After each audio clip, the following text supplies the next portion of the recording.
Reka nongere mbasuhuze kandi mbifurize kugubwa neza no kugira igicamunsi gihire cy'itariki ya 22 z'ukwezi kwa kabiri. Nkuko twatangiye rero, abandi mujya mugira ngo amagambo ni menshi, ariko nonongera ngo ibikorwa birabereka. Aha ntabwo ari Poezero. Babandi mukunda induru n'intambara mutajya mwemezwa n'imigeri nka moto. Aba bantu hano bahagaze ntago ari Poezero. Noneho tugaruke ko rero kuri za nyangabirama zo muri twirwaneho zirirwa zivuza induru ngo Poezero ngo nitwe tuyifite ngo nitwe tuyikontorora. Aha ngaha nihe? Aba bahagaze se ni bande? Aha ni bande?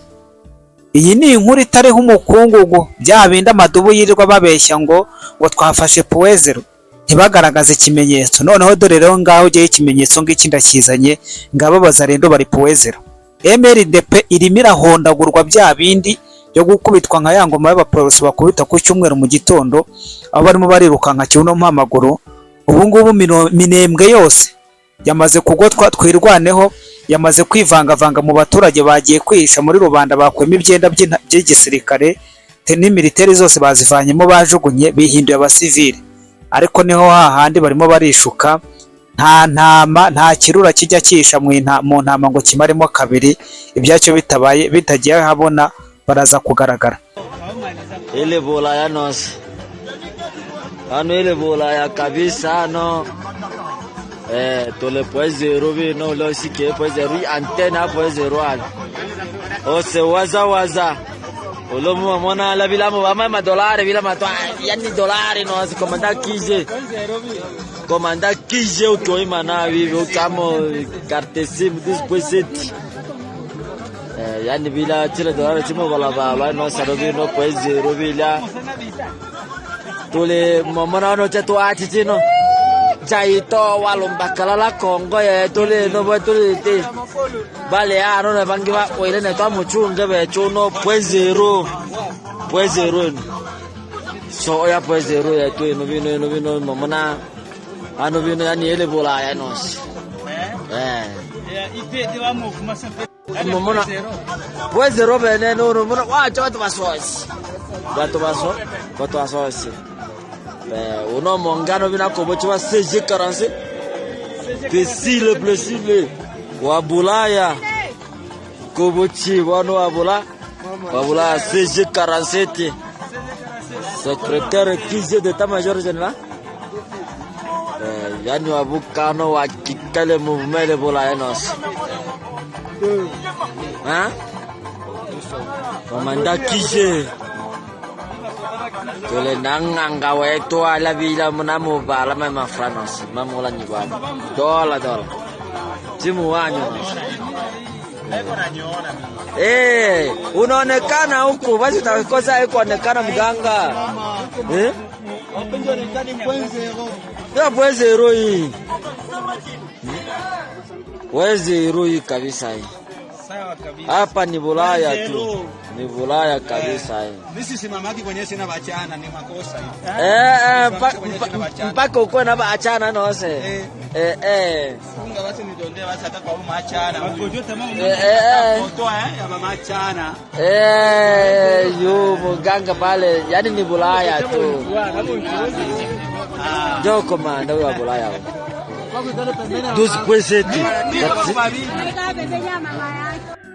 Abantu mwakurikiranye, niba murimo murareba ibinyamakuru by'i Kigali ibintu biri kwandika, barimo barandika yuko ngo ubu ngubu muri Masisi byacitse, ikavumo ngo isaso riri kuvuza ubuhuha. Nimubona izo nteruro barimo barazandika, muhite mwibwira ibintu birimo birababaho. Wazarenda irimo irabacucuma, irimo irabacoca, idaciye ku ruhande, irimo irabahondagura. Iby'inkuru turaza kubigarukaho mu buryo burambuye. Ariko kandi nanone ndagaruka kuri Leta Zunze Ubumwe za Amerika. Leta Zunze Ubumwe za Amerika yamaze, abanyamategeko bo muri Leta Zunze Ubumwe za Amerika bamaze gushyira hanze inyandiko ikomeye kandi iteye ubwoba. Ni itsinda ry'abanyamategeko b'abanyamerika ryemeje ko Kagame ngo agize inkeke ku mutekano w'igihugu cya Amerika, kandi bakaba bavuga iri tsinda rigakomeza rivuga yuko hagomba gufatwa ibyemezo kubera ko ngo Kagame abangamiye Leta Zunze Ubumwe za Amerika. Patrick Muyaya nawe yagize atya ati FDLR ni urwitwazo, FDLR ni amabuye ya Repubulika ya Demokarasi ya Kongo, aho yongeye guhondagurira mu ivi umugabo witwa Olivier Nduhungirehe. Ati FDLR ni urwitwazo rudashira. Ese aba FDLR bahunze u Rwanda muri 1994 bashobora nanone nyuma y'imyaka 32 kuba bakibangamiye ubutegetsi bw'u Rwanda? Oya, iyo urebye uruhererekane rw'ifatirirwa rw'igice cy'uburasirazuba bw'igihugu kuva mu 1997, u Rwanda n'abahungu barwo aribo ba RCD uyu munsi wa none bafite amateka mabi.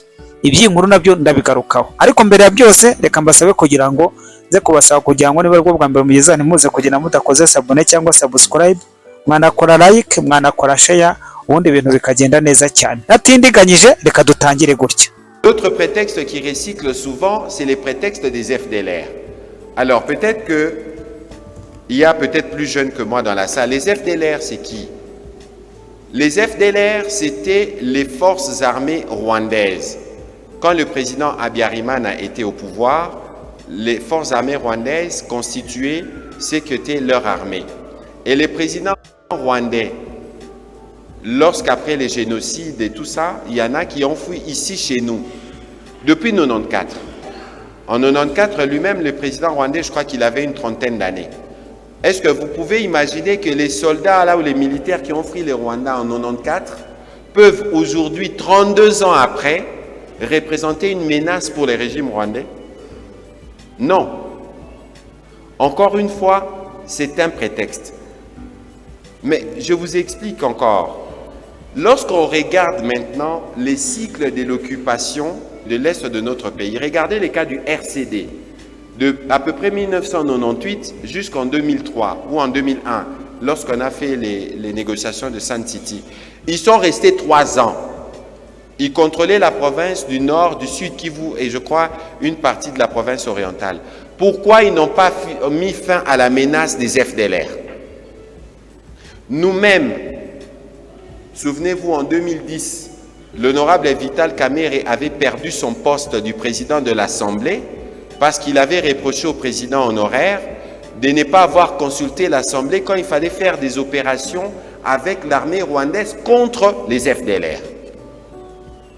Le président Tshisekedi, quand il est arrivé en 2019, on a fait des opérations, on a rapatrié des FDLR. On a même neutralisé celui qui était leur leader. L'ancien ambassadeur au Rwanda à Kinshasa avait même déclaré que les FDLR ne représentaient pas une menace. Et même aujourd'hui, au moment où nous parlons, les FDLR se trouvent dans la partie du pays qui est contrôlée par le Rwanda et les M23. Mais après, quand on aura réussi à revenir sur la... Ils reviendront avec le même prétexte. Alors, la vérité, c'est que les FDLR, c'est quoi? Les FDLR, c'est les coltans. Les FDLR, c'est l'or. Les FDLR, c'est toutes les ressources que nous avons là-bas. Nkuko nari ntangiye mbibabwira rero, uwo ni Patrick Muyaya muri Kivu, muri Patrick Muyaya ubwo yari arimo aragaruka ku bigendanye na FDLR muri Kivu y'Amajyepfo na Kivu y'Amajyaruguru.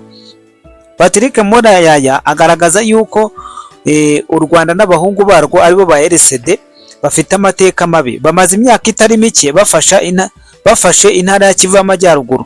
Kuki batarangije ikibazo cy'uyu mutwe w'iterabwoba wa FDLR kandi umutwe w'iterabwoba wari uri mu bikingi n'ibice bagenzura? Icyo ni ikibazo. Akagaragaza yuko kuva muri 2009 ndetse na 2020 FARDC yakoze ibikorwa bya gisirikare byinshi, yaba yonyine cyangwa ifatanyije n'ingabo z'u Rwanda barwanya FDLR, harimo no kwica umuyobozi wabo no gucyura ibihumbi by'abarwanyi babo mu gihugu cyabo cy'u Rwanda. None uyu munsi wa none rero Patrick Muyaya akavuga yuko niyo haba uyu munsi u Rwanda rugenzura uduce tw'igihugu turimo FDLR, ariko uyu munsi wa none badashaka kugira ngo iyo FDLR bayimaremo kandi iri mu bice bagenzura. Kubw'iyo mpamvu Patrick Muyaya akavuga uko ukuri nyako ari uko FDLR ari zahabu koruta n'umutungo kamere wose uherereye mu gice cy'igihugu cyacu. Izo nizo mpamvu nyakuri z'intambara, ukuri n'ibimenyetso ntibihinduka. Ahangaha ni FDLR yamaze kugereranywa n'amabuye y'agaciro ya Repubulika ya Demokarasi ya Kongo. Mvuye kuri iyi nkuru ndahita nkomereza kuri iyi nkuru ishyushye kandi nziza cyane ku gisirikare cya FARDC, aho nibura ubungubu imirwano ibintu birimo biragenda bifata indi ntera ikavumo. Agace gaherereye ku birometero bisaga 30 mu majyaruguru y'umujyi wa Bukavu, mu gihe hari hamaze kugaragara umutuzo ubu ngubu uyu munsi wa none muri iki gitondo cy'itariki ya 22 Gashyantare guhera saa 11 n'igice humvikanye urufaya rw'amasasu hafi ya hose. Ababikoze n'icyabiteye kugeza ubu ntibiramenyekana. Mu butumwa buri gukwirakwizwa cyane ku mbuga nkoranyambaga bukavuga yuko Padiri mukuru wa paruwasi ya Kavumu amaze kubuza abakirisitu ba paruwasi ya Kavumu gusohoka mu nzu zabo ngo bajye mu misa, ahubwo bagategereza kureba uko bimeze kugeza saa 2 kugira ngo bagerageze kujya mu misa ya kabiri niba bishoboka. Nako byagenze ku bapasiteri b'amatorero amwe namwe yaho ibintu biracyari urujijo. Abaturage bose bakaba baheze mu mazu yabo aho Wazalendo irimo iracucuma. Amakuru hari nuko Wazalendo irimo irahondagura ikintu cyitwa inyeshyamba za RDF na M23 irimo irazivuza amahiri, ibintu bimeze nabi cyane. Andi makuru akavuga yuko ubu ngubu itsinda ry'Abawazalendo risatiriye umujyi mukuru wa Rubaya, umujyi w'ubucukuzi bw'amabuye y'agaciro wa Rubaya uherereye ku birometero 24 uvuye muri Masisi. Uyu mujyi wa Rubaya rero bikavugwa yuko ubu ngubu urimo rasumbirizwa n'ingabo za Wazalendo ndetse na FARDC, aho barimo barakinagiza inyeshyamba za M23 na RDF bazimenesha muri ibi bice. Ibirometero 24 ni ibirometero bike cyane. Birashoboka cyane yuko aha hantu hashobora gufatwa umunota wari wo wose, cyangwa uyu munsi cyangwa ejo. Bishoboka yuko bitarenze iki cyumweru twatangiye Rubaya santere inzogera ishobora kuzaba yaramaze kwirenga, ibyaho byaramaze gushyirwaho akadomo. Andi makuru agezweho muri uyu mwanya ni itsinda ry'Abanyamerika, ni itsinda ry'abanyamategeko b'Abanyamerika ryemeje nk'uko Kagame agize inkeke ku mutekano w'igihugu wa Amerika. Iri tsinda ry'abanyamategeko ryigenga rikaba rivuga yuko imigirire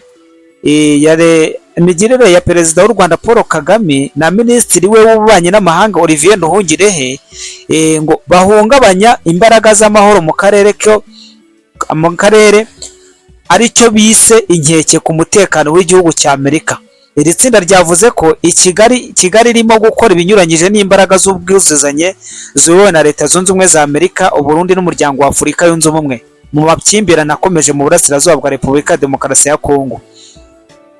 Ibihuha byo guhungabanya imbaraga z'amahoro, iri tsinda ry'abanyamategeko rivuga ko nyuma yo kwibasira umunyamakuru Hariyana Verasi, guverinoma y'u Rwanda ubu irimo gukora cyane irwanya abaharanira amahoro bagira uruhare mu bibazo byo mu karere.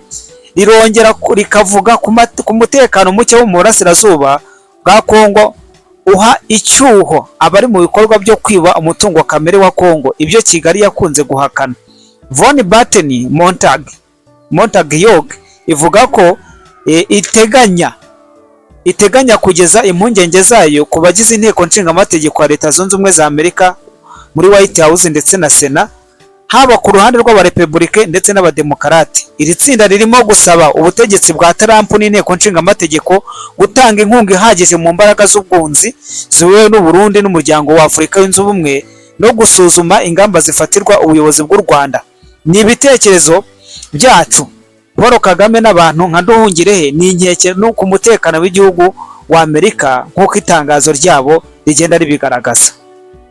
Murumva neza yuko ibintu ntago byoroshye, haba muri Amerika, haba muri burasirazuba bwa Kongo, ibintu byose birimo biraba ishiraniro, ibintu ni ikotaniro. Reka dusubire mu kanya.